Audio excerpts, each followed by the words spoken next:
कमला के चेहरे पर चिंता की रेखाएं उभर आईं। उसने दृढ़ता से कहा, अरे क्यों लगाएंगे इल्जाम? हमें यह बच्चा नदी से मिला है, हमने चुराया नहीं है। तो आज से यह हमारा बच्चा है और हम इसके माता पिता। हरिया ने कमला के चेहरे पर एक नई चमक देखी, एक ऐसी चमक जो उन्होंने पहले कभी नहीं देखी थी।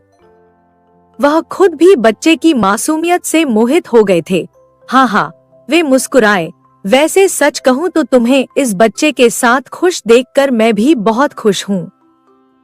इसकी आंखें बहुत सुंदर हैं, नीली आंखें, इसलिए हम इसका नाम रखेंगे नील। नील। कमला के चेहरे पर एक चमकदार मुस्कान बिखर गई। यह नाम तो बिल्कुल सही है, बिल्कुल इसकी आंखों की तरह, नीलम के टुकड़े जैसी। उस रात जब नील अपने नए माता पिता के बीच सो रहा था, कमला और हरिया ने एक दूसरे की आंखों में देखा।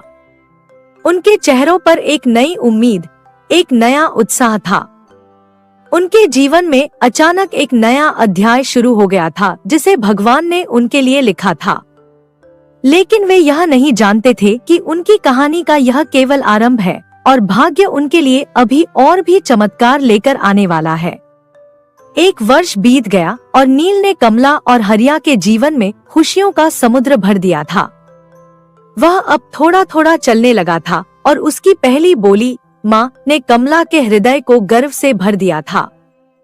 हरिया हर शाम काम से लौटकर नील को अपने कंधों पर बिठाकर पूरे गांव का चक्कर लगाते और सभी लोग इस सुंदर बच्चे की प्रशंसा करते।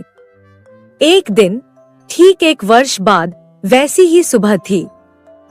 आकाश में बादल छाए हुए थे और नदी का पानी थोड़ा अधिक उमड़ रहा था। कमला फिर से नदी के किनारे कपड़े धो रही थी। नील घर पर हरिया के साथ था, जिन्होंने आज काम से छुट्टी ली थी। कमला अपने काम में मगन थी जब अचानक उसकी नजर फिर से नदी की धारा पर पड़ी। उसकी आंखें फैल गईं। एक वर्ष पहले जैसे एक टोकरी उसकी ओर नदी में बहती हुई आ रही थी, ठीक वैसे ही इस बार भी। हे भगवान, यह क्या? कमला ने अपना काम छोड़कर हैरानी से नदी की ओर देखा। फिर से एक टोकरी, इस बार भी टोकरी से एक बच्चे के रोने की आवाज आ रही थी।